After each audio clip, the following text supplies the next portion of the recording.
গল্পতরু চ্যানেলে আপনাদের সাথে আছি আমি রাজ। পড়ছিলাম হুমায়ুন আহমেদের শুভ্র সিরিজ থেকে উপন্যাস শুভ্র। পড়ছি এর ষষ্ঠ পর্ব। উপন্যাস শুরুর আগে একটি বিষয় সম্পর্কে জানতে চাচ্ছি। আপনারা অনেকেই মন্তব্য করেছিলেন গত কয়েক পর্ব ধরে যে অডিওর সমস্যা হচ্ছে। যদি আজকের অডিওটি আপনাদের কাছে ভালো লাগে সেটা জানাবেন, না লাগলেও জানাবেন যে কি সমস্যা হচ্ছে। আমরা সেই সমস্যা সমাধান করার চেষ্টা করব। ধন্যবাদ। চলে যাচ্ছি উপন্যাসে। স্বপ্ন মনে রাখার ক্ষমতা জাহানারার অসাধারণ। অতি তুচ্ছ স্বপ্ন তার মনে থাকে। ভোরবেলা ঘুম ভাঙতেই স্বপ্ন নিয়ে ভাবতে বসেন। স্বপ্ন তথ্যের উপর তার দুটা বই আছে। একটার নাম স্বপ্ন তিলতত্ত্ব, অন্যটার নাম সোলেমানি খাবনামা। সোলেমানি খাবনামা বইটি তার অত্যন্ত প্রিয়, কারণ তার বেশ কিছু স্বপ্ন সোলেমানি খাবনামায় দেয়া স্বপ্নের অর্থের সঙ্গে হুবহু মিলে গেছে। সোলেমানি খাবনামায় লেখা মাড়ির দাঁত পড়তে দেখলে মুরব্বি মারা যান। জাহানারা একবার মাড়ির দাঁত পড়ার স্বপ্ন দেখলেন। তার এক সপ্তাহের মধ্যে তার দাদিজান মারা গেলেন। গতরাতে জাহানারা একটা স্বপ্ন দেখেছেন। স্বপ্নটা বেশ জটিল। সোলেমানি খাবনামায় জটিল স্বপ্ন নেই। জাহানারা খুবই চিন্তিত বোধ করছেন। বাড়িতে এমন কেউ নেই যে স্বপ্ন নিয়ে কথা বলবেন। শুভ্র আছে। স্বপ্ন নিয়ে শুভ্রের কাছে যাওয়া যাবে না। তাছাড়া স্বপ্নটা শুভ্রকে নিয়েই দেখা। যেন শুভ্রর বিয়ে হচ্ছে, বরকনে পাশাপাশি বসা। আয়নায় মুখ দেখাদেখি হবে। একজন একটা আয়না নিয়ে এলো। সেই আয়নায় মুখ দেখা যাচ্ছে না, কাচের পাড়া উঠে গেছে। শুভ্র বলল, মা, এটা কি আয়না? এখানে তো কিছুই দেখা যাচ্ছে না। তিনি এসে আয়না হাতে নিয়ে দেখেন আয়না না, শুধু কাঠের একটা ফ্রেম। ফ্রেমটা সুন্দর, জাফরি কাটা। তাতে কি? শুভ্র রাগি রাগি গলায় বলল, কেউ কি একটা আয়না আনবে না? হাঁটু গেড়ে কতক্ষণ বসে থাকব? আমার পা ধরে গেছে। সবাই ছোটাছুটি করছে, কেউ আয়না খুঁজে পাচ্ছে না। শেষে বিনু একটা আয়না নিয়ে এলো। এই হলো স্বপ্ন। সোলেমানি খাবনামায় আছে, আয়নায় মুখ দেখিলে চরিত্রহীনা হয়। তিনি নিজে আয়নায় মুখ দেখেননি, কাজেই খাবনামার এই অর্থ অবশ্যই গ্রহণযোগ্য হবে না। জাহানারা চিন্তিত মুখে বিছানা থেকে নামলেন। মুক্তার মাকে টাকা দিয়ে বাজারে পাঠাতে হবে, মুরগি কিনে আনবে, তিনি সদকা দেবেন। জাহানারা মনে প্রাণে বিশ্বাস করেন স্বপ্ন হচ্ছে আল্লাহ পাকের ইশারা। তিনি স্বপ্নের মাধ্যমে তার বান্দাদের সাবধান করে দেন। কেউ আয়না খুঁজে পেল না, বিনু খুঁজে পেল। এর মানে কি এই যে বিনু মেয়েটি চরিত্রহীনা? আয়নার সঙ্গে চরিত্রের একটা যোগ নিশ্চয়ই আছে। জাহানারা বাথরুমে ঢুকলেন। অজু করে ফজরের নামাজ আদায় করবেন। বেশ কিছুদিন হল তার ফজরের নামাজ কাজা হচ্ছে না। আজানের আগেই ঘুম ভাঙছে। এখানেও আল্লাহ পাকের হাত আছে। আল্লাহ পাক তার পছন্দের বান্দাদের ফজর ওয়াক্তে ঘুম ভাঙিয়ে দেন। দুষ্ট লোকদের কাছে শয়তান চলে আসে। শয়তান তাদের পায়ে সুড়সুড়ি দেয়, মাথায় হাত বুলিয়ে দেয়। কাজেই ফজর ওয়াক্তে তারা কিছুতেই ঘুম থেকে উঠতে পারে না। দুষ্ট লোকদের রাতের ঘুম ভালো হয় না, কিন্তু সোবেহ সাদিকের সময় গাঢ় ঘুম হয়। নামাজে দাঁড়িয়ে জাহানারা শুনলেন বারান্দায় মেয়েলি গলার আওয়াজ, চুরির শব্দ, আবার যেন চায়ের কাপে চামচ নাড়ারও শব্দ হচ্ছে। ব্যাপারটা কি? মুক্তার মা তো হতেই পারে না। তার ঘুম ভাঙাতে হবে ধাক্কাধাক্কি করে। তাছাড়া মুক্তার মা নিশ্চয়ই বারান্দায় বসে চা খাবে না। চুরির টুংটাং শব্দ মুক্তার মার হতে পারে। তার হাত ভর্তি চুরি। জাহানারা সূরা পাঠে ভুল করে ফেললেন। তিনি নতুন করে সূরা ফাতেহা ধরলেন, আর তখন স্পষ্ট শুনলেন কে যেন হাসছে। গলা অবিকল বিনুর মতো। কিন্তু বিনু দেশের বাড়িতে। এতদিনে তার বিয়ে হয়ে যাবার কথা। সে থাকবে শ্বশুর বাড়িতে। এই বাড়ির বারান্দায় দাঁড়িয়ে হাসবে না। জাহানারা আবারও সূরা ফাতেহায় ভুল করলেন। ভুলভাল নামাজ পড়ার কোনো মানে হয় না। ব্যাপার কি সেই খোঁজ নিয়ে এসে নামাজ শুরু করলে হয়। নামাজ একাগ্রতার ব্যাপার। আল্লাহকে ডাকতে হবে এক মনে। মাঝখানে যদি বিনু ঢুকে পড়ে তাহলে কিভাবে হবে? জাহানারা নামাজ বন্ধ করে বারান্দায় এসে দেখেন বেতের ইজি চেয়ারে শুভ্র আতশোয়া হয়ে আছে। তার হাতে মগ। সে চুকচুক করে কফি খাচ্ছে। কফির গন্ধ পাওয়া যাচ্ছে। কে তাকে কফি বানিয়ে দিল? মুক্তার মা কফি বানাতে পারে না। শুভ্র মাকে দেখে বলল, গুটেন টাগ। জাহানারা বললেন, গুটেন টাগ আবার কি? শুভ্র বলল, জার্মান ভাষায় গুটেন টাগ হচ্ছে শুভ দিন। তুই আজ এত সকালে ঘুম থেকে উঠেছিস কিভাবে? সারা রাত ঘুমাইনি, কাজে ঘুম থেকে ওঠার প্রশ্ন আসে না। ঘুমাসনি কেন? ঘুম আসেনি বলে ঘুমাইনি। আমি কি করি জানো মা? পুরোপুরি ঘুম যখন আসে তখন ঘুমোতে যাই। অনেকে আছে চোখে ঘুম নেই, বিছানায় পড়ে আছে, ভেড়া গুনছে। আমি ভেড়া গোনার দলে নাই। ঘুম ভালো মতো আসবে, তারপর বিছানায় যাব। জাহানারার কাছে মনে হলো শুভ্র বেশি কথা বলছে, হড়বড় করছে। সে তো হড়বড় করার ছেলে না। তাছাড়া তার রাতে ঘুম কেন হবে না? ঘুম হবে না বুড়ো মানুষদের। এই বয়সের ছেলে বিছানায় যাবে আর ঘুমিয়ে পড়বে। তুই কি কফি খাচ্ছিস? তুমি খাবে? কফি বানিয়ে দিল কে? বিনু। জাহানারা হতভম্ব গলায় বললেন, বিনু মানে? বিনু কোত্থেকে এলো? শুভ্র পা নাচাতে নাচাতে বলল, বিনু এসেছে কাল রাত 11:30টায়। তুমি ঘুমোচ্ছিলে বলে জানতে পারোনি। জাহানারার চোখ মুখ শক্ত হয়ে গেল। তার উচিত এই মুহূর্তে বিনুর সঙ্গে কথা বলা। কথা বলতে গেলেই দেরি হবে, নামাজের সময় কাজা হয়ে যাবে। বিনুর বিয়ে হয়নি? জানি না তো মা, আমি জিজ্ঞেস করিনি। নিশ্চয়ই বিয়ে হয়নি। বিয়ে হলে এ বাড়িতে এসে উঠত না। শুভ্র বলল, ওর বিয়ে হয়েছে কি হয়নি এটা আমার কাছে তেমন জরুরি না। তোমার কাছে যদি জরুরি মনে হয় তুমি জিজ্ঞেস করো। জাহানারা বিনুর ঘরের দিকে রওনা হয়েও শেষ পর্যন্ত গেলেন না। আগে নামাজটা শেষ হোক। কথাবার্তা যা বলার নামাজ শেষ করে বলবেন। অন্যদিন নামাজের পর কিছুক্ষণ কোরআন পাঠ করেন। আজ মনে হয় কোরআন পাঠ হবে না। নামাজে দাঁড়িয়ে জাহানারার অন্য একটা কথা মনে এলো। বিনুর ঘর তো তালা বন্ধ ছিল, সে তালার চাবি ছিল তার কাছে। তাহলে ঘরের তালা কিভাবে খোলা হলো? তালা ভাঙা হয়েছে? তালা ভাঙা হলে তালা ভাঙার শব্দে তার ঘুম অবশ্যই ভাঙত। ঘুম যখন ভাঙেনি, কাজেই তালা ভাঙা হয়নি। তাহলে রাতে বিনু কি শুভ্রর ঘরে ছিল? শুভ্র যে সারা রাত ঘুমোতে পারেনি, তা কি এই কারণে? বিনুর সঙ্গে গল্পগুজব করে রাত পার করেছে? বিনুর আবার গল্প কি? বিনু যা করেছে তা হলো ছেলে ভুলানো কৌশল। চা কফি বানিয়ে খাইয়েছে, শুভ্রর প্রতিটা কথা মুগ্ধ হয়ে শুনেছে, যেন এমন কথা সে ইহজীবনে শোনেনি। জাহানারা আবারও নামাজে ভুল করলেন। এ তো দেখি ভালো সমস্যা হয়েছে। বারবার নামাজে ভুল হচ্ছে। বিনুর সঙ্গে কথা বলে পুরো ঝামেলা শেষ করে এসে জায়নামাজে দাঁড়ালে সবচেয়ে ভালো হতো। জাহানারা কোনো মতে নামাজ শেষ করে নিজের ঘরে এসে বিনুকে ডেকে পাঠালেন। বিনু জাহানারাকে সালাম করে ক্ষীণস্বরে বলল, চাচি কেমন আছেন? জাহানারা কিছু বললেন না। তীক্ষ্ণ চোখে বিনুকে লক্ষ্য করতে লাগলেন। গায়ের রং সামান্য ময়লা হয়েছে, এটা হবেই। শহর থেকে গ্রামে গেলে রং ময়লা হয়। একটু রোগা হয়েছে, সেটাও স্বাভাবিক। গ্রামে নিশ্চয়ই খেয়ে না খেয়ে থাকে। তবে আশ্চর্যের ব্যাপার হচ্ছে মেয়েটা সুন্দর হয়েছে। সুন্দর হবার রহস্যটা কি? বিয়ের আগে আগে মেয়েরা সুন্দর হয়। এর তো বিয়ে হয়ে যাবার কথা। বিয়ে হয়ে যাবার পর মেয়েরা আগের অবস্থায় ফিরে যায়। তোমার বিয়ে হয়ে গেছে না? বিনু নিচু গলায় বলল, জি না। বিয়ে হয়নি কেন? ঝামেলা হয়েছে। গ্রামের বিয়েতে অনেক ঝামেলা হয়। ঝামেলা হয়, আবার ঝামেলা মিটেও যায়। তোমারটা মিটল না কেন? চাচি, আমার ভাগ্য তো সবসময় খারাপ। এত রাতে ঢাকা এলে কেন? দিনে আসতে পারতে। সকালেই রওনা হয়েছিলাম, দিনে দিনে পৌঁছাতাম। বাস নষ্ট হলো 2বার। তোমার সঙ্গে কে এসেছে? আমি একাই এসেছি, সঙ্গে কেউ আসেনি। জাহানারা স্তম্ভিত হয়ে গেলেন। এই মেয়ে কি বলছে? রাত 11:30টায় ঢাকা শহরে একা উপস্থিত হয়েছে।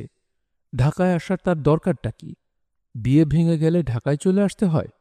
বাড়ি থেকে তাকে একা ছাড়বেই বা কি মনে করে? তোমার ঘর তো তালা বন্ধ ছিল, তালা কে খুলে দিল? ভাইজান খুলে দিয়েছেন। ও চাবি কোথায় পেল? তার দিয়ে কি করে যেন খুলেছেন। জাহানারার মাথায় আরও অনেক প্রশ্ন ঘুরছে। প্রশ্নগুলি গুছিয়ে নেওয়া দরকার। তিনি এখন মোটামুটি নিশ্চিত যে বিয়ে ভাঙেনি। এই মেয়ে নিজে পালিয়ে চলে এসেছে। পালিয়ে না এলে কেউ না কেউ মেয়ের সঙ্গে আসত। তার চেয়েও বড় প্রশ্ন হচ্ছে, পালিয়ে যদি সে এসেও থাকে, এ বাড়িতে আসবে কেন? এমন তো হয়নি যে শুভ্র তাকে চলে আসতে বলেছে। তাও বা কি করে সম্ভব? শুভ্র এই মেয়ের বাড়ির ঠিকানা জানবে কি করে? জাহানারা অন্ধকারে ঢিল ছুঁড়লেন। খুব স্বাভাবিক গলায় বললেন, শুভ্র কি তোমাকে তোমাদের গ্রামের বাড়ির ঠিকানায় কোনো চিঠি দিয়েছে? বিনু কয়েক মুহূর্ত চুপ করে থেকে শান্ত গলায় বলল, জি দিয়েছেন। চিঠিটা কি তোমার সঙ্গে আছে? জি আছে। আমাকে একটু দিয়ে যাও তো। বলেই জাহানারা দাঁড়ালেন না। মেয়ে যেন বলার সুযোগ না পায়, চিঠিটা আপনাকে দেয়া যাবে না। আমাকে লেখা ব্যক্তিগত চিঠি আপনি কেন পড়বেন? জানারা রান্নাঘরে গেলেন। গ্যাসের চুলায় কেটলি দেয়া আছে, পানি ফুটছে। তিনি মুক্তার মাকে ডেকে না তুলে নিজেই নিজের জন্য চা বানালেন। বিনু চিঠি নিয়ে আসছে না। মনে হয় সে আসবে না। যদি সে না আসে তার কি উচিত হবে আরেকবার চাওয়া? নিশ্চয়ই উচিত হবে। তার অধিকার আছে সংসারের ভালো মন্দ দেখার। জাহানারা ঠিক করলেন চা শেষ করেই মুক্তার মাকে দিয়ে বিনুকে ডেকে পাঠাবেন। ব্যক্তিগত চিঠি আবার কি? এই পৃথিবীতে ব্যক্তিগত বলে কিছু নেই। বিনুকে ডেকে পাঠাতে হল না। খামে বন্ধ চিঠি সে নিজেই দিয়ে গেল। খামের উপর শুভ্রর হাতের লেখা ঠিকানা, আফরোজা বেগম, বিনু, গ্রাম সোহাগী, পোস্ট সোহাগী, জেলা নেত্রকোনা। বিনুর ভালো নাম যে আফরোজা বেগম তা তিনি জানেন না, অথচ তার ছেলে জানে। এটা কি বিস্ময়কর কোনো ঘটনা না? অবশ্যই বিস্ময়কর ঘটনা। জাহানারার হাত কাঁপছে। তার মনে হচ্ছে বুল চিঠিতে তার জন্য আরও অনেক বিষয় অপেক্ষা করছে। বিনু টেবিলের পাশে দাঁড়িয়ে আছে। জাহানারা বললেন, তুমি দাঁড়িয়ে আছো কেন? তুমি যাও। চিঠি পড়া শেষ হলে তোমার চিঠি আমি তোমাকে ফেরত দেব। বিনু চলে গেল। জাহানারা চিঠি পড়তে শুরু করলেন। চশমা ছাড়া কাছের লেখা আজকাল তিনি পড়তে পারেন না। এই চিঠি চশমা ছাড়াই পড়তে হচ্ছে। চশমার জন্য অপেক্ষা করার ধৈর্য তার নেই। জাহানারা ঠিক করলেন কোনো মতে একবার পড়ে দ্বিতীয়বার চশমা চোখে দিয়ে ভালোমতো পড়বেন। দুবার কেন, দরকার হলে ৩-৪ বার পড়বেন। চিঠি নিয়ে শুভ্র সঙ্গে কথা বলবেন। বিনুকে যে চিঠি ফেরত দিতেই হবে তাও না। হাতের লেখা চিঠি মানে দলিল প্রমাণ। দুষ্ট মেয়েটার হাতে কোনো দলিল রাখা যাবে না। চিঠিটা অবশ্যই নষ্ট করে দিতে হবে। শুভ্র লিখেছে, বিনু, আমি বলেছিলাম তোমাকে চিঠি লিখব, লিখলাম। দেখেছ আমি কথা রাখি। সবচেয়ে আশ্চর্যের কথা হচ্ছে আমি তোমার গ্রামের ঠিকানাও মনে রেখেছি। তুমি বললে ঠিকানা লিখে রাখেন, নয়তো আপনার মনে থাকবে না। আমি বললাম আমার স্মৃতিশক্তি অত্যন্ত ভালো, মনে রাখার জন্য আমি যা শুনি তা মনে রাখি। তোমাকে স্মৃতিশক্তির একটা পরীক্ষাও দিয়ে দিলাম। এই মুহূর্তে তুমি আমার চিঠি পড়ছ, কাজেই স্মৃতিশক্তির পরীক্ষায় আমি পাশ করেছি। এখন বলো, তুমি কি আমার চিঠির জন্য অপেক্ষা করেছ? মনে পড়েছে আমার কথা? বিয়ের নানান ঝামেলায় মনে না পড়ারই কথা। বিয়ে একটি মেয়ের জীবনের অসম্ভব গুরুত্বপূর্ণ ঘটনা। এই গুরুত্বপূর্ণ ঘটনা ঘটার আগে চারপাশের জগৎ তুচ্ছ ও অস্পষ্ট হয়ে যাবার কথা। তুমি আমার কথা মনে করো বা না করো, আমি অনেকবারই তোমাকে ভেবেছি। মাঝে মাঝে গভীর রাতে ঘুম ভেঙেছে, চা খেতে ইচ্ছা করেছে। তখন মনে হয়েছে বিনু থাকলে বেশ হতো, চা বানিয়ে আনত। দুজনে চা খেতে খেতে গল্প করতাম। আমরা গল্প করতাম বলাটা ভুল হচ্ছে। আমি গল্প করতাম, তুমি শুনতে। আমার সবসময় মনে হয়েছে তুমি খুব আগ্রহ নিয়ে আমার গল্প শুনতে। এখন কেন জানি মনে হচ্ছে তোমার আগ্রহটা ভদ্রতার সূচক। একজন মানুষ যদি মজার গল্প বলার চেষ্টা করে তাহলে সেই গল্প শুনে মজা পাবার ভান করাটা ভদ্রতা। তুমি ভদ্রতা করো বা যাই করো, মাঝরাতে তোমার সঙ্গে গল্প করতে আমার সব সময় ভালো লাগতো। এই ব্যাপারটা আমি বুঝতে পারি তুমি চলে যাবার পর। হঠাৎ হঠাৎ মজার কোনো কথা আমার মনে হতো, তখনই মনটা খারাপ হতো। কাকে এই মজার গল্প শোনাবো? চিঠি অনেক লম্বা হয়ে গেল। আমি নিজে কখনো দীর্ঘ চিঠি পড়তে পারি না, বিরক্তি লাগে। এই জন্যে খানিকটা অস্বস্তি বোধ করছি। মনে হচ্ছে তুমি ওই দীর্ঘ চিঠি হাতে নিয়ে বিরক্ত হবে। তুমি ভালো থেকো। তোমার নতুন জীবন সুন্দর, আনন্দময় এবং মঙ্গলময় হোক, এই শুভকামনা। ইতি শুভ্র। পুনশ্চ, তোমাকে মিস করছি এটা তেমন গুরুত্বপূর্ণ ছিল না। মানুষকে সবসময় কিছু না কিছু মিস করতে হয়। কোনো কিছু মিস করাতেও এক ধরনের আনন্দ আছে।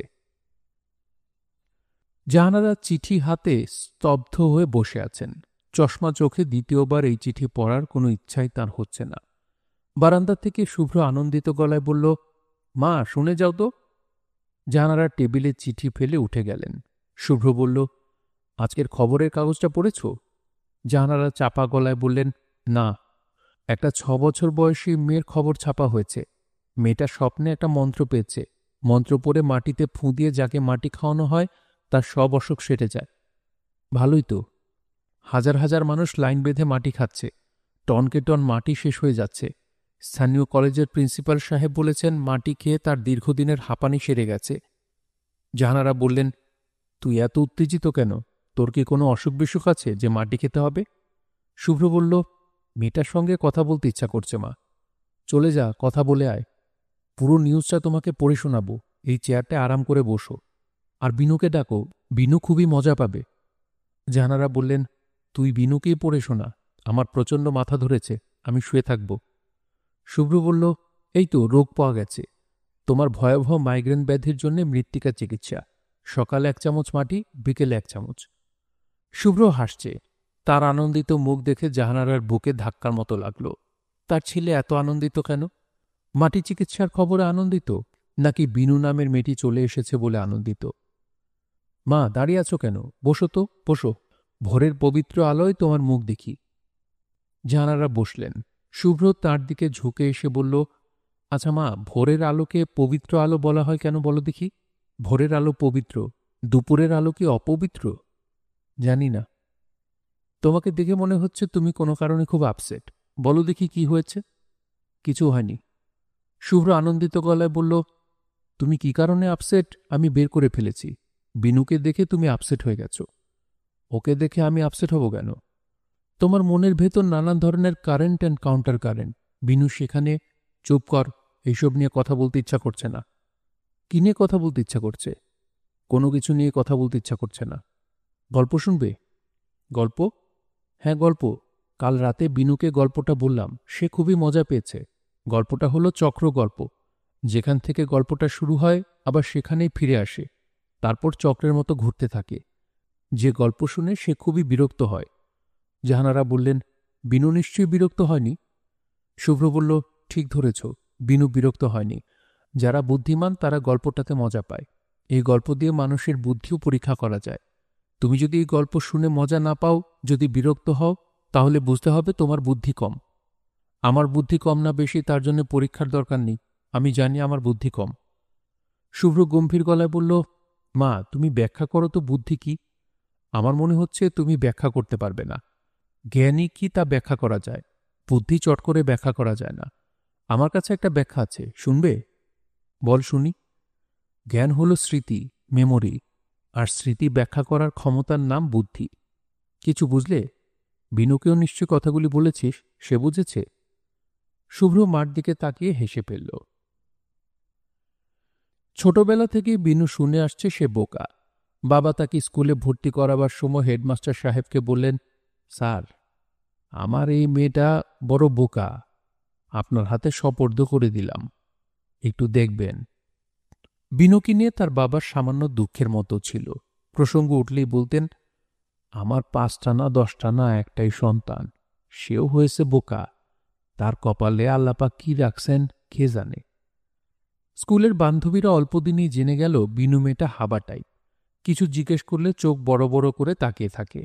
সহজ সাংকেতিক কথাও ধরতে পারে না, ধরিয়ে দিলেও পারে না।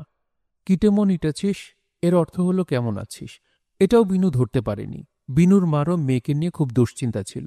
পুরুষ মানুষ হাবা হলে চলে, মেয়ে মানুষ হাবা হলে চলে না। মেয়ে মানুষের হাতের 10 আঙুলে 100 সুতো থাকে, তাকে চলতে হয় 100 সুতা টেনে। ক্লাস 9-এ উঠে হঠাৎ কি যেন হলো। বিনুর মনে হলো তার আসলে অনেক বুদ্ধি। চারপাশে কি ঘটছে সে যে তা শুধু বুঝতে পারছে তা না, কেন ঘটছে তাও বুঝতে পারছে।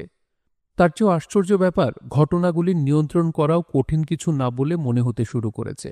তার পরিচিত বেশ কিছু মানুষকে আগে খুব বুদ্ধিমান মনে হতো। বিনুর হঠাৎ করেই মনে হতে লাগলো এরা তেমন বুদ্ধিমান না, বুদ্ধিমানের ভাব করছে, এই পর্যন্তই। যেমন তার মা। আগে মনে হতো কোথায় কি ঘটছে, কেন ঘটছে এই মহিলা জানেন। ক্লাস 9-এ ওঠার পর মনে হলো, না, এই মহিলা তেমন কিছু জানেন না। তিনি নিজের স্বার্থটা ভালো বুঝেন, এই পর্যন্তই। এই মহিলার চেয়ে সে অনেক বেশি জানে, অনেক বেশি বুঝে। বিনু জাহানারার সামনে বসে আছে। সে মোটামুটি প্রস্তুত হয়েই আছে। জাহানারা প্রশ্ন করে তাকে আটকাতে পারবেন না। জাহানারা নামের মহিলাকে বিনু একটা খোলা বইয়ের মতো পড়তে পারে। মহিলা তাকে পড়তে পারেন না, কোনোদিন পারবেনও না। প্রশ্নোত্তর পর্ব কিভাবে এগুবে তাও বিনু জানে। জাহানারা প্রথমে খুব স্বাভাবিক থাকবেন, অতিরিক্ত স্বাভাবিক, যা মোটেই স্বাভাবিক না। এক পর্যায়ে তিনি রেগে যাবেন, চেষ্টা করবেন রাগটা লুকিয়ে রাখতে। কিছুক্ষণ পারবেন, তারপর আর পারবেন না। থলের বিড়াল বের হয়ে পড়বে। এই ঘটনাগুলি কখন ঘটবে বিনু তা জানে, কিন্তু এই মহিলা জানেন না। বিনু এই বাড়িতে এসেছে গতকাল। গতকাল তেমন কোনো কথা হয়নি। জাহানারা শুধু তার ছেলের লেখা চিঠি পড়তে চেয়েছেন। গতকাল তিনি শুধু ভেবেছেন কিভাবে বিনুকে আটকাবেন, সব ঠিকঠাক করেছেন। আজ শুরু হবে বাঘবন্দি খেলা। জাহানারা বললেন, বিনু বসো, তোমার সঙ্গে গল্প করি। আজকের গরমটা কেমন পড়েছে বলো দেখি। বিনু বলল, ভালো গরম পড়েছে। এক পত্রিকায় পড়েছি এসির বাতাস থেকে বুকে ক্রনিক ব্রঙ্কাইটিস হয়। ব্রঙ্কাইটিস খুব খারাপ অসুখ, একবার ধরলে আর যেতেই চায় না। বিনু কিছু বলল না। এই মহিলা এখন কি করবেন সে আন্দাজ করার চেষ্টা করছে। সম্ভাবনা 100 ভাগ যে বলবেন, মাথায় একটু তেল ঘষে দাও তো, অনেকদিন মাথায় তেল দেওয়া হয় না। সে মাথায় তেল ঘষতে থাকবে, তিনি প্রশ্ন করতে থাকবেন। সে যেহেতু জাহানারার পেছনে বসবে, কেউ কারো মুখ দেখতে পারবে না, কঠিন কঠিন কথা বলার জন্য এই কায়দাটা ভালো। বিনু, জি, মাথায় একটু তেল দিয়ে দাও তো। জি আচ্ছা। বিনু তেলের বাটি নিয়ে বসল। জাহানারা বললেন, মাথায় চুলের জন্য সবচেয়ে ভালো তেল হলো অলিভ অয়েল।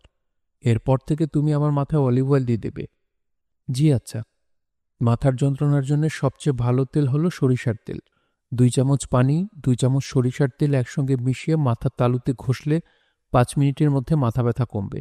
এটা আমি শিখেছি আমার এক খালার কাছ থেকে। বিনু হালকা গলায় বললেন, এরপর যদি আপনার মাথা ধরে তাহলে বলবেন, আমি সরিষার তেল দিয়ে দেব। সরিষার তেলের ঝাঁঝ বেশি, এই জন্যে সবাই মনে করে এই তেল মাথায় দেওয়া যায় না, এতে চুল পড়ে যায়। এটা ঠিক না। মূল কথায় আসতে জাহানারা এত দেরি করছে কেন, বিনু তা বোঝার চেষ্টা করছে। কথাবার্তা তেলের আশেপাশে ঘুরছে। মূল প্রসঙ্গে আসতে মহিলা সময় নিচ্ছেন। কাজেই এটা মোটামুটি নিশ্চিত তিনি আজ বিনুকে শক্ত করে ধরবেন। কঠিন বাঘবন্দি খেলা হবে। বিনু, জি, তোমার বিয়ে ভেঙে গেল কেন? মানে কি? বরপক্ষের লোকেরা বিয়ে ভাঙল না তোমাদের পক্ষের লোকেরা বিয়ে ভাঙল? আমরাই ভাঙলাম। জাহানারা হালকা গলায় বললেন, আমার ধারণা তুমি বিয়েটা ভেঙেছ, হঠাৎ কোনো কারণে বেঁকে বসেছ। আপনার এরকম ধারণা হলো কেন? প্রশ্নটা করেই বিনুর মনে হলো সে ভুল করেছে। জাহানারা এখন রেগে যাবেন এবং কিছুক্ষণের মধ্যেই নিজের উপর নিয়ন্ত্রণ হারিয়ে ফেলবেন, আজে বাজে কথা শুরু করবেন। শোনো বিনু, তোমার নিজের ধারণা তুমি খুব চালাক। যতটা চালাক তুমি নিজেকে ভাবো ততটা চালাক কিন্তু তুমি না। মানুষ মাত্রই নিজেকে চালাক ভাবে চাচি। আমি যেমন নিজেকে চালাক ভাবি, আপনিও নিজেকে চালাক ভাবেন, এটা দোষের কিছু না।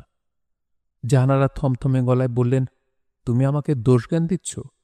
তোমার কাছ থেকে আমাকে শিখতে হবে কোনটা দোষ কোনটা দোষ না। বিনু হাসল। জাহানারা সেই হাসি দেখলেন না। চুলে তেল দিতে দিতে কথা বলার এই এক উপকারিতা, কারো মুখের ভাবই কেউ দেখছে না। বিনু, তুমি আজ আমাকে কয়েকটা সত্যি কথা বলবে। আমি সবসময় সত্যি কথা বলি চাচি। না, তুমি সত্যি কথা বলো না। তুমি হাড় বজ্জাত এবং মিথ্যুক। তোমার ধারণা তোমার মিথ্যা কথাগুলি কেউ ধরতে পারে না, এটা ঠিক না। শুভ্র ধরতে পারে না, ও মহা বোকা, কিন্তু আমি ধরতে পারি। 10টা মিষ্টি কথা দিয়ে তুমি শুভ্রকে ভুলাতে পারবে, আমাকে পারবে না। আমি কাউকে ভুলাতে চাই না চাচি। জাহানারা ঘুরে বসলেন। কাজী চুলে তেল দেয়া পর্বের এখানেই সমাপ্তি। এখন সম্মুখ যুদ্ধ। বিনু মনে মনে নিজেকে তৈরি করে নিল। সে আজ যুদ্ধ করবে। এই মহিলাকে ধরাশায়ী করে দেবে, যাতে ভবিষ্যতে এই মহিলা তার পেছনে না লাগেন। বিনুর ধারণা আজকের যুদ্ধটা এই মহিলার জন্য ভালো হবে। তিনি এক ধরনের অনিশ্চয়তার মধ্যে বাস করছেন। অনিশ্চয়তা কমবে, অনেক কিছু স্পষ্ট হবে। তুমি কি বললে বিনু? তুমি কাউকে ভুলাতে চাও না? জি না। এত বড় একটা মিথ্যা কথা বলতে তোমার বিবেকে বাঁধল না? তোমার জীবনের একমাত্র উদ্দেশ্যই তো শুভ্রকে ভুলানো। শুভ্রকে ভুলানোর জন্য কি তুমি রাতে বিরাতে ওর ঘরে যাও না? হ্যাঁ, আমি যাই। আমাকে যখন ডাকা হয় তখনই যাই, না ডাকলে কখনো যাই না। তুমি বলতে চাচ্ছ শুভ্র তোমাকে রাতে ডেকে নিয়ে যায়? জি। আমি কি ওকে ডেকে জিজ্ঞেস করব? জিজ্ঞেস করলে জিজ্ঞেস করতে পারেন, উনি কখনো মিথ্যা বলেন না। কাজেই আপনি সত্যি উত্তরই পাবেন। মহিলার দিকে তাকিয়ে বিনুর এখন মায়া লাগছে। কি অসহায়ই না তাকে দেখাচ্ছে, মনে হচ্ছে তার পায়ের নিচে মাটি নেই। বিনু বলল, আর কিছু জিজ্ঞেস করবেন? জাহানারা বললেন, কাল রাতে যে ওর সঙ্গে গল্প করলে ও ডেকে নিয়ে গিয়েছিল? জি। কি বলে ডাকল? তোমাকে বলল, বিনু এসো, সারা রাত আমাকে গল্প শোনাও। তোমার গল্প না শুনলে আমি মারা যাব। বিনু বুঝতে পারছে মহিলার মাথা এখন এলোমেলো হয়ে যাচ্ছে। তিনি এখন ছেলে মানুষই কথা বলবেন, হাস্যকর প্রশ্ন করবেন। জাহানারা বললেন, চুপ করে আছো কেন? জবাব দাও। বিনু হালকা গলায় বলল, উনি বললেন, বিনু, তুমি আমার ঘরে এসে বসো, আমি তোমার জন্য চা বানিয়ে আনি। তারপর আমরা চা খেতে খেতে সারা রাত বসে গল্প করব। আমার আজ গল্পের মুডে পেয়েছে। সে চা বানিয়ে আনল? জি। শুভ্র নিজে চা বানিয়ে আনলো? জি, চা বানানোর ব্যবস্থা তো উনার ঘরেই আছে। জাহানারা অবাক হয়ে তাকিয়ে আছেন। রাগের চেয়ে বিস্ময়বোধ তার কাছে প্রবল হয়ে উঠেছে। শুভ্র চা বানিয়ে এই গ্রাম্য ফাজিল মেয়েটাকে খাওয়াচ্ছে, কি বিস্ময়কর ঘটনা! শুধু যে বিস্ময়কর তা না, অস্বাভাবিক এবং অবশ্যই ভয়ঙ্কর। জাহানারা হঠাৎ লক্ষ্য করলেন তার হাত পা কাঁপছে, শীত বোধ হচ্ছে। বিনুর সঙ্গে কথা চালিয়ে যাবার শক্তি নিজের ভেতর খুঁজে পাচ্ছেন না। বিনুর কাছে নিজেকে ক্ষুদ্র এবং তুচ্ছ মনে হচ্ছে। বিনু।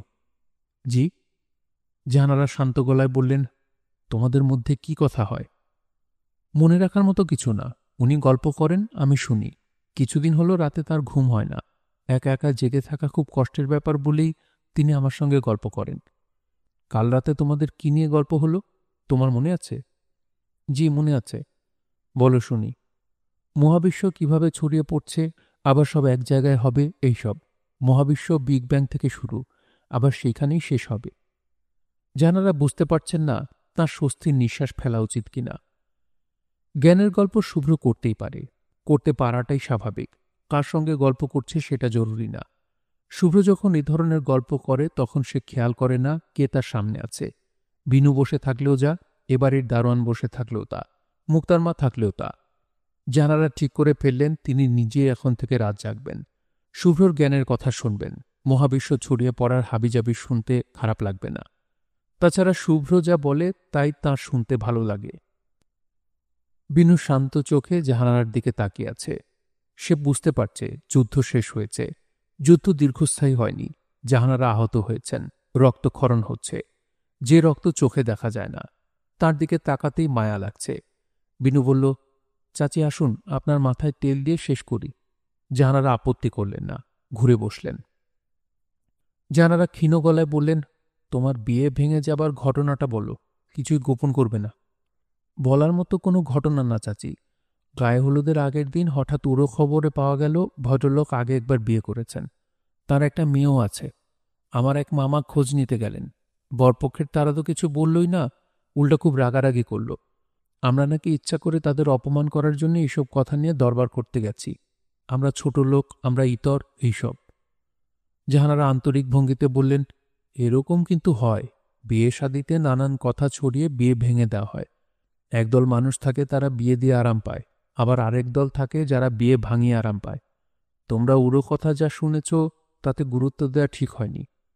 বিনু বলল, আমরা গুরুত্ব দিইনি, বিয়ে হয়েই যেত, কিন্তু ওই মহিলা তার মেয়েকে নিয়ে উপস্থিত হলেন। বলো কি? ছেলেপক্ষের ওরা জোর গলায় বলতে লাগলো এই মেয়েকে তারা চিনে না, তাদের অনেক শত্রু আছে, শত্রুরা বিয়ে ভাঙার জন্য এই মেয়েকে লাগিয়েছে। মেয়েটা নাকি বাজারে ঘর নিয়ে থাকে, আজেবাজে মেয়ে। ও, কাজেই আমি রাগারাগি করে চলে এসেছি। বাবা যদিও চাচ্ছিলেন বিয়েটা হোক। জাহানারা চুপ করে রইলেন। বিনু ভেবেছিল জাহানারা বলবেন, যা করেছ ভালোই করেছ। জাহানারা কিছুই বললেন না। চুলের তেল দেয়া শেষ হয়েছে। বিনু বলল, চাচি আমি যাই। জাহানারা সেই প্রশ্নেরও উত্তর দিলেন না। এখন বাজছে ৩টা। ভাদ্র মাসের ঝিম ধরা দুপুর। এই সময় চুপচাপ শুয়ে থাকতে ভালো লাগে। কিন্তু তিনি জানেন আজ তার কোনো কিছুই ভালো লাগবে না। তার কেন জানি হঠাৎ করে তোকমার শরবত খেতে ইচ্ছা করছে। আজকাল প্রায় অদ্ভুত অদ্ভুত জিনিস খেতে ইচ্ছা করে। এসব হচ্ছে মৃত্যুর লক্ষণ। মৃত্যু যখন এগিয়ে আসে তখনই বিচিত্র সব ইচ্ছা মনে জাগে। তার মার যেমন জ্যৈষ্ঠ মাসে বড়ই খাবার ইচ্ছা হল। যাকে পান তাকেই জিজ্ঞেস করেন, বড়ই কি পাওয়া যাবে? বড়ই খেতে ইচ্ছা করছে। আষাঢ়ের বড়ই না, গাছ পাকা দেশি বড়ই। জ্যৈষ্ঠ মাসে আম কাঁঠালের সময়। এই সময় কি বড়ই পাওয়া যায়? বড়ই বড়ই করতে করতেই মহিলা জ্যৈষ্ঠ মাসে মারা গেলেন। অনেকদিন পর মার কথা ভেবে জাহানারার মন কেমন করতে লাগল। বড়ই বড়ই করে এই মহিলার জীবনের রীতি হয়েছে বলেই কিনা কে জানে তার কবরে কিছুদিনের মধ্যেই একটা বড়ই গাছ দেখা গেল। সেই গাছ এখন বিশাল হয়েছে। ২ বছর আগে গিয়ে দেখেছেন গাছ ভর্তি করে বড়ই এসেছে। খুব নাকি মিষ্টি। ভয়ে কেউ সেই বড়ই খায় না। কবরের উপর ওঠা ফলের গাছের ফল খেতে নেই। পশু পাখি খেতে পারে, মানুষ পারে না। কেন পারে না, এটা নিয়ে কি শুভ্রের সঙ্গে কথা বলা যায় না? শুভ্র কি রাগ করবে? জাহানারা মন স্থির করতে পারলেন না। শুভ্রর কাছে যাবেন না যাবেন না। শুভ্র ইজি চেয়ারটা জানলার কাছে। সে গভীর আগ্রহে একটা বই পড়ছে। উদ্ভট বই, নাম দ্য ফোর্থ আই, লেখকের নাম আরলান পা। তিনি বইটিতে প্রমাণ করার চেষ্টা করছেন মানুষ 4টা চোখ নিয়ে জন্মায়। 2টি চোখ দৃশ্যমান, 2টি অদৃশ্য। একটি অদৃশ্য চোখ থাকে মাথার পিছনের দিকে, আরেকটি অদৃশ্য চোখ থাকে নাভির ঠিক 2 আঙুল নিচে। আল-লাম্পা সাহেবের মতে যে কোনো লোক এই 2টি চোখের অস্তিত্ব সম্পর্কে নিশ্চিত হতে পারবে। তাকে ধৈর্য ধরে কয়েকদিন একটা পরীক্ষা করতে হবে। একজন কেউ ফুলস্কেপ কাগজে বড় বড় করে কোনো একটা সংখ্যা লিখে মাথার পেছনের দিকে ধরবে। সেই সংখ্যাটি পড়ার চেষ্টা করতে হবে মাথার পেছনের চোখ দিয়ে। অনেকটা জেনার টেস্টের মতো টেস্ট। এই পরীক্ষা নাভির চোখ দিয়েও করা যায়। লেখক ভদ্রলোক দাবি করছেন যে একটু চেষ্টা করলেই যে কেউ এটা পারবে। জলের মতো সহজ পরীক্ষা। শুভ্রর ইচ্ছা করছে এক্ষুনি পরীক্ষাটা করে ফেলতে, তবে এক্ষুনি না করে পুরো বই শেষ করে তারপর পরীক্ষায় বসা ঠিক হবে। জাহানারা এসে ছেলের ঘরের দরজায় দাঁড়ালেন। হাসি মুখে বললেন, কি করছিস রে? শুভ্র বলল, ইন্টারেস্টিং একটা বই পড়ছি। কি বই? বইয়ের নাম চতুর্থ চোখ। বিজ্ঞানের বই? মিথ্যা বিজ্ঞানের বই। মিথ্যা বিজ্ঞানটা আবার কি? কিছু কিছু বিষয়ে এমন করে লেখা হয় যে পড়লে মনে হয় বিজ্ঞান, আসলে বিজ্ঞান না।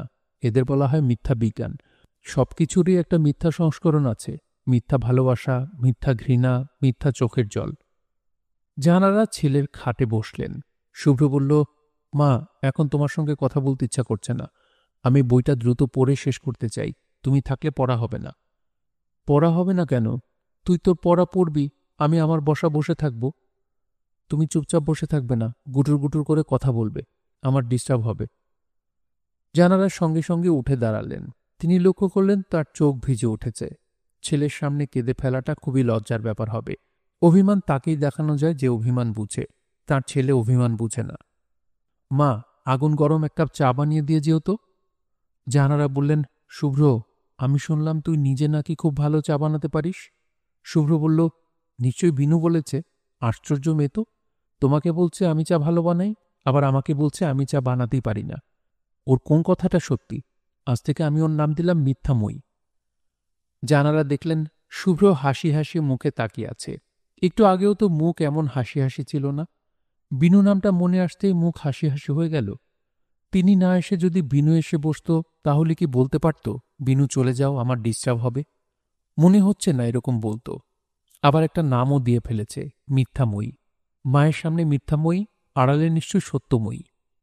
শুভ্র বলল, মা শোনো, এখন চা আনার দরকার নেই। আমার বইটার বাকি পাতাগুলি পড়তে 1 ঘন্টা সময় লাগবে। তুমি একটা কাজ করো, কাটায় কাটায় 1 ঘন্টা 10 মিনিট পর 1 কাপ চা নিয়ে এসো। আমি চা খেতে খেতে তোমাকে নিয়ে একটা এক্সপেরিমেন্ট করব। কি এক্সপেরিমেন্ট? তোমার 3 নম্বর চোখ এবং 4 নম্বর চোখ আছে কিনা এই পরীক্ষা হয়ে যাবে। জানারা আবারও বসে পড়লেন। ছেলে তার সঙ্গে হাসি হাসি মুখে কথা বলছে, এটা শুভ লক্ষণ। এখন নিশ্চয়ই সে বলবে না, মা তুমি চলে যাও, আমার ডিস্টার্ব হচ্ছে। জাহানারা আদুরে গলায় বললেন, শুভ্র, তোকে খুব জরুরি একটা কথা জিজ্ঞেস করি। কথাটা আমার প্রায় মনে হয়। যখন মনে হয় তুই আশেপাশে থাকিস না বলে জিজ্ঞেস করা হয় না। শুভ্র বই বন্ধ করতে করতে বলল, বলো তোমার জরুরি কথা। কবরের উপর ফলের গাছ যদি হয় তাহলে সেই ফল খাওয়া কি ঠিক? অবশ্যই ঠিক। তুমি খাচ্ছ ফল, অন্য কিছু তো খাচ্ছ না। এটা কি তোমার জরুরি কথা? তোর নানি জানের কবরে একটা বড়ই গাছ আছে, খুব মিষ্টি বড়ই। মিষ্টি বড়ই হলে অবশ্যই খাবে। নানি জানের শরীর মাটিতে মিশে গেছে। নানি জানের শরীরের ইলেকট্রন, প্রোটন, নিউট্রন নষ্ট হয়নি। তার কিছু কিছু অবশ্যই বড়ইতে চলে আসবে, তাতে কিছু যায় আসে না। কি ভয়ঙ্কর কথা! ভয়ঙ্কর কেন? আমার মার শরীরের অংশ যে ফলে চলে এসেছে, সেই ফল আমি খাব। শুভ্র বইয়ে চোখ ফিরিয়ে নিয়ে বলল, আচ্ছা তুমি খেও না, এখন যাও তো মা। শোনো, বিনুকে পাঠিয়ে দাও। জাহানারা দাঁড়িয়ে আছেন। শুভ্র তাকে বিদায় করে দিতে চাচ্ছে, বিনুকে আসতে বলছে। এর মানে কি? তিনি থাকলে ছেলের ডিস্টার্ব হয়, বিনু থাকলে ডিস্টার্ব হয় না। বিনু নামের মেয়েটাকে এই মুহূর্তে বাড়ি থেকে বের করে দেওয়া দরকার। আর দেরি করা যায় না, এমনিতেই অনেক দেরি হয়ে গেছে। জাহানারা ঘর থেকে বের হলেন এবং প্রায় সঙ্গে সঙ্গেই আবার ঢুকলেন।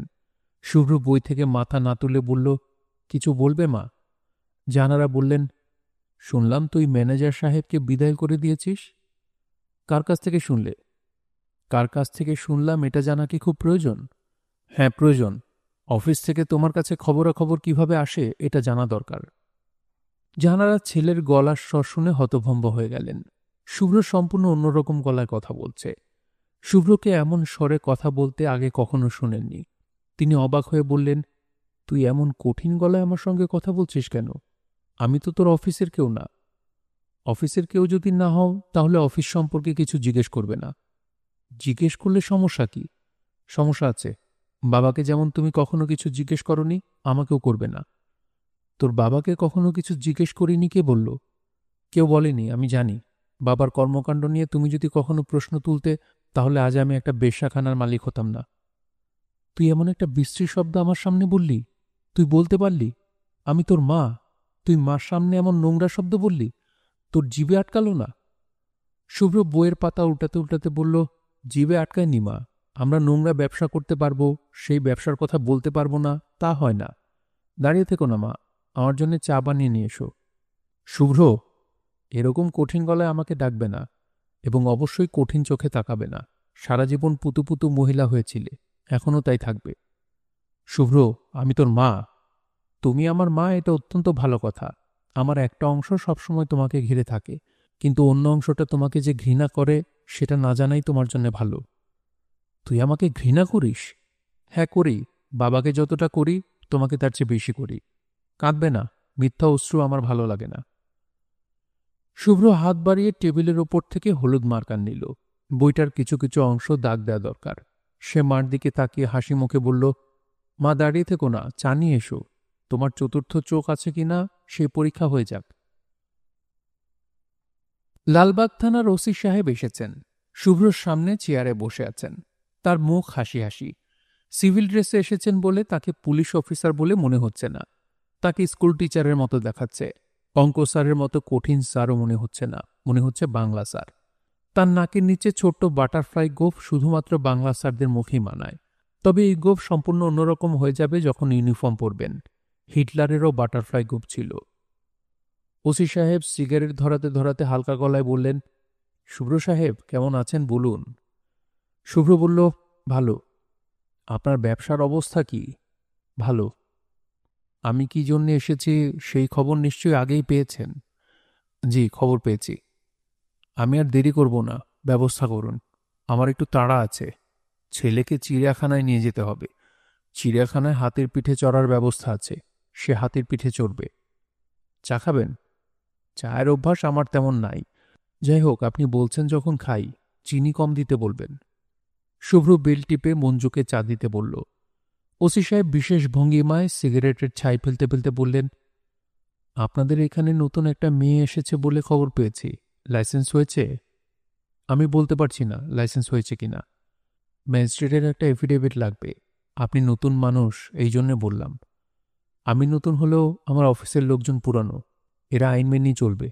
তাছাড়া আপনারা তো আছেনই, আইনের রক্ষক। কথাটা যেন কেমন কেমন করে বললেন। শুভ্র হাসতে হাসতে বলল, কথাটা কেমন কেমন করে বললেও তো আপনার গায়ে লাগা উচিত না। ওসি সাহেব থমথমে গলায় বললেন, গায়ে লাগা উচিত না কেন? শুভ্র সহজ গলায় বলল, গায়ে লাগা উচিত না কারণ আপনাদের আমরা টাকা দিয়ে কিনে রেখেছি। আপনারা মাসিক বেতন নিচ্ছেন। বেতনভুক্ত কেউ মালিকের কথা গায়ে লাগাবে না, গায়ে লাগানো উচিত না। ওসি সাহেব শুভ্রর দিকে ঝুঁকে এসে বললেন, শুভ্র, আপনার বয়স অল্প, রক্ত গরম। পুলিশের সঙ্গে রক্ত গরম করবেন না। আপনার পিতার সঙ্গে আমার পরিচয় ছিল, তাকে শ্রদ্ধা করতাম। আপনাকেও স্নেহ করি। শুভ্র সহজ গলায় বলল, আপনার স্নেহ আমার প্রয়োজন নেই ওসি সাহেব। স্নেহ অন্য কারোর জন্য রেখে দিন। টাকা নিতে এসেছেন, টাকা নিয়ে চলে যান।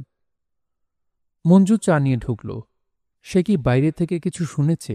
কেমন ভীতু চোখে শুভ্রকে দেখছে। শুভ্র খুবই মজা পাচ্ছে। ওসি সাহেবকে আরো কঠিন কিছু কথা বলতে ইচ্ছা করছে। শুধু কঠিন কথাই না, হাস্যকর অপমানসূচক কথা। এই মুহূর্তে শুভ্রর মাথায় যে কথাগুলি ঘুরছে তা হল, ওসি সাহেব শুধু চা কেন খাবেন? পিরিচে করে এক পিরিচ গুয়ে এনে দিক, চামচ দিয়ে পায়েসের মতো খান। কথাগুলি মাথায় ঘুরলেও মুখ দিয়ে বেরোচ্ছে না। বের হলে শুভ্রর মনে হয় ভালো লাগত। ওসি সাহেব চায়ে চুমুক দিলেন। শুভ্র তার দিকে তাকিয়ে আছে। সে এক মুহূর্তের জন্যও চোখ সরিয়ে নিল না। এক ধরনের খেলা শুরু হয়েছে। এই খেলার নাম ইঁদুর বেড়াল খেলা, ক্যাট অ্যান্ড মাউস গেম। এই খেলার মজাটা হচ্ছে ইঁদুর হঠাৎ করে বিড়াল হয়ে যায়, আর বিড়াল হয়ে যায় ইঁদুর। কে কখন বদলাবে কিছুই আগে থেকে বলা যায় না। ওসি সাহেবের প্রথম সিগারেটটি শেষ হয়নি। আধ খাওয়া সিগারেট ফেলে দিয়ে তিনি আরেকটি সিগারেট ধরাতে ধরাতে বললেন, আপনি যেসব কথাবার্তা বলছেন তার ফলাফল কি হতে পারে তা কি আপনি জানেন? শুভ্র চেয়ারে হেলান দিতে দিতে বলল, ফলাফল শূন্য। আপনি আমাকে ভয় দেখাবার হাস্যকর চেষ্টা করছেন। আপনার ক্ষমতা খাকি পোশাকের, আর আমার ক্ষমতা টাকার। টাকার ক্ষমতা ব্যবহার করে আমি আপনাকে 48 ঘন্টার ভেতরে যে লালবাগ থানা থেকে চিটাগাং হিলট্রেক্সে বদলি করতে পারি তা কি জানেন? অফিসের পুরনো কাগজপত্র দেখে জেনেছি। আমার আগে আমার বাবাও এরকম কাজ করেছেন। হিসাবের খাতায় লেখা, ওসি এবং সেকেন্ড অফিসারকে বদলির খরচ বাবদ 3,21,000 টাকা মাত্র। ওসি সাহেবের হাতের সিগারেট নিভে গেছে। তিনি অদ্ভুত দৃষ্টিতে তাকিয়ে আছেন। তাকে দেখে মনে হচ্ছে তিনি বড় রকমের ধাক্কার মতো খেয়েছেন। ধাক্কা সামলাবার চেষ্টা করছেন। শুভ্র বলল, আপনি সিভিল ড্রেসে আমার অফিসে এসেছেন। আমি কি করতে পারি জানেন? আপনাকে এখান থেকে ধরে নিয়ে আমার বেশ্যাখানায় কোনো এক বেশ্যার ঘরে ঢুকিয়ে দিতে পারি। পত্রিকায় আপনার ছবিসহ নিউজ করতে পারি। তারপর অন্য পুলিশ দিয়ে আপনাকে গ্রেফতার করাতে পারি। কাকের মাংস কাক খায় না, পুলিশের মাংস পুলিশ খায়। বলুন, এই কাজটা করতে পারি বললাম, সেটা পারি কি না? ওসি সাহেব ক্ষীণস্বরে বললেন, পারেন। শুভ্র বলল, আমাকে ভবিষ্যতে কখনো ভয় দেখানোর চেষ্টা করবেন না। নিন এখন চা খান। ওসি সাহেব ঠান্ডা চায়ে চুমুক দিলেন। শুভ্র বলল, চাটা মনে হয় ঠান্ডা হয়ে গেছে, আরেক কাপ দিক? ওসি সাহেব মাথা কাত করতে করতে বললেন, জি আচ্ছা, দিতে বলেন। আর শুনুন ভাই সাহেব, আমার উপরে কোনো রাগ রাখবেন না। আপনি হয়তো শুনে বিশ্বাস করবেন না। আপনার পিতা আমাকে অত্যন্ত স্নেহ করতেন। আমার প্রথম ছেলের জন্মদিনে ওনাকে দাওয়াত করেছিলাম, উনি গিয়েছিলেন। আমার ছেলেকে কোলে নিয়ে তিনি ছবিও তুলেছেন। সেই ছবি আমাদের অ্যালবামে আছে। একদিন যদি গরিবখানায় যান, ছবিটা দেখাবো। আপনাকে যেতেই হবে। কবে যাবেন বলেন? আমার স্ত্রী অত্যন্ত খুশি হবে। যাব কোনো একদিন। বাবা যখন গিয়েছেন আমিও যাব। যথা পিতা তথা পুত্র। আজই চলুন। আজ আমি অফিস থেকে ছুটি নিয়েছি। বলেছিলাম না ছেলেকে চিড়িয়াখানায় নিতে হবে, ছুটিই পাই না। এমন এক চাকরি করি। ভাই, আমার রিকোয়েস্ট, আজ চলুন। আজ যেতে পারবো না। আজ আমি আমার ব্যবসা দেখতে যাব। মেয়েগুলির সঙ্গে কিছু সময় কাটাবো। আপনি যেমন চিড়িয়াখানায় যাচ্ছেন, আমিও সেরকম চিড়িয়াখানাতেই যাচ্ছি। কোনো রকম সমস্যা হলে বলবেন, কোনো সংকোচ করবেন না। স্ক্রু টাইট দিয়ে দিব। Consider me as your brother. আপনার অফিসের চা খুব ভালো হয়। আপনি রাগ করেন আর যাই করেন, মাঝে মাঝে এসে চা খেয়ে যাব। কার্পেটে পা ছড়িয়ে আসমানি বসে আছে। মেয়েটার শরীর মনে হয় ভালো নেই। চোখ লাল, মাথার চুল এলোমেলো। শুভ্র নিজের মনে হাসল। শরীর ভালো না থাকার সঙ্গে চুল এলোমেলোর কোনো সম্পর্ক নেই। সুস্থ মানুষের চুলও এলোমেলো থাকতে পারে। তার নিজের চুলই এখন এলোমেলো। তবু কেন জানি মেয়েটার চুল এলোমেলো দেখে মনে হলো তার শরীর ভালো নেই। সে নিশ্চয় খুব অসুস্থ কাউকে দেখেছিল, যার চুল ছিল এলোমেলো। মস্তিষ্ক সেই স্মৃতি যত্ন করে রেখে দিয়েছে। আসমানির গায়ে শাড়িটার রং সবুজ। প্রথমবার যখন তার সঙ্গে দেখা, সেদিনও তার গায়ে সবুজ রঙের শাড়ি ছিল। এই মেয়েটির মনে হয় সবুজ রং পছন্দ। মেয়েটিকে আজ অনেক বেশি সুন্দর লাগছে। যে সুন্দর তাকে সবসময় সুন্দর লাগবে এমন কোনো কথা নেই। সুন্দর মানুষকেও মাঝে মাঝে অসুন্দর লাগে, আবার অসুন্দর মানুষকেও হঠাৎ হঠাৎ খুব সুন্দর লাগে। শুভ্র বলল, আপনি কেমন আছেন? প্রশ্নের উত্তরে আসমানি মাথা ঝাঁকিয়ে হাসল। প্রশ্নের উত্তর দিল শরীরের ভাষায়। এই ভাষা শুভ্রর ভালো জানা নেই বলে সে প্রশ্নের উত্তরটা ধরতে পারল না। প্রশ্নের উত্তর হয়তোবা, আমি ভালো নেই, তাতে কি হয়েছে? আপনি যে ভালো আছেন এতেই আমি খুশি। শুভ্র বলল, আমার অফিসের কেউ কি আপনাদের বলেনি আজ আমি আসব? আমি তো খবর পাঠিয়েছিলাম। আসমানি আবারও ঠিক আগের ভঙ্গিতে মাথা ঝাঁকিয়ে বলল, আপনার দোকান, আপনি যখন ইচ্ছা আসবেন, সদাপতি দেখবেন, বলা বলির কি আছে? শুভ্র বলল, আপনি আমার প্রশ্নের জবাব দেননি। আমি জানতে চেয়েছি কেউ কি আপনাদের বলেছে যে আমি আসব? জি বলেছে। দয়া করে সরাসরি কোনো প্রশ্ন করলে সরাসরি জবাব দেবেন। সরাসরি জবাব আমার পছন্দ। জি আচ্ছা, এখন থেকে সোজা জবাব দিব। আপনার কি শরীর খারাপ? জি, আমার মাসিক চলতেছে, আজ দ্বিতীয় দিন। শুভ্র হতভম্ব হয়ে তাকিয়ে আছে। কি বলছে এই মেয়ে? মেয়েটাকে কি প্রচণ্ড ধমক দেওয়া উচিত না? রাগে শুভ্র শরীর কাঁপতে শুরু করেছে। এই রাগে কিছুতেই প্রশ্রয় দেয়া যায় না। তার বাবা দিতেন না, সে কেন দেবে? শুভ্র কিছু বলার আগেই আসমানি বলল, প্রশ্ন করলে ঠিকঠাক জবাব দিতে বলছেন বলে দিয়েছি, রাগ করবেন না।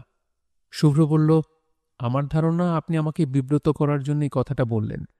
আপনি আমাকে অপদস্থ করতে চাচ্ছেন না? আসমানি তাকিয়ে আছে। শুভ্র মুগ্ধ হয়ে গেল। কি সুন্দর বড় বড় চোখ। তার মনে হলো মানুষের সব সৌন্দর্য আসলে চোখে। যার চোখ সুন্দর তার সবই সুন্দর।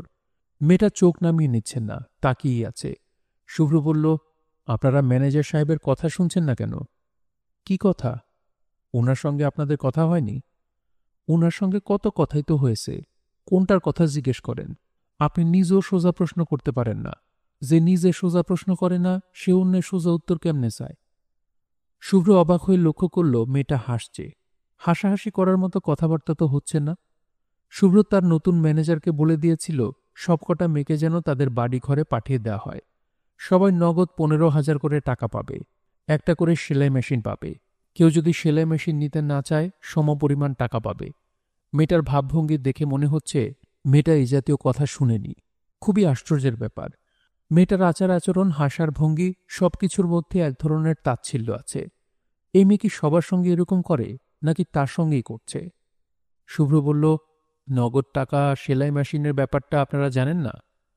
আসমানি হেসে ভেঙে পড়তে পড়তে বলল, সেলাই মেশিন দিয়ে কি করব? আমরা কি দর্জি? আসমানি হাসি থামাতে পারছে না। শুভ্রর কাছ থেকে এমন মজাদার কথা সে শুনবে তা যেন ভাবতেই পারেনি। শুভ্র বলল, দর্জি হওয়া কি খারাপ? খারাপ ভালোর কথা না। যে কাজ জানি না সে কাজ করব কেমনে? কাজ একটাই জানি, খরিদ্দারের সাথে বসা। মেয়েটা আবারও হাসছে, সর্বশরীর দিয়ে হাসছে। এই ভঙ্গিতে শুভ্র কাউকে হাসতে দেখেনি। হাসির শব্দটা কেমন শুভ্র বুঝতে পারছে না।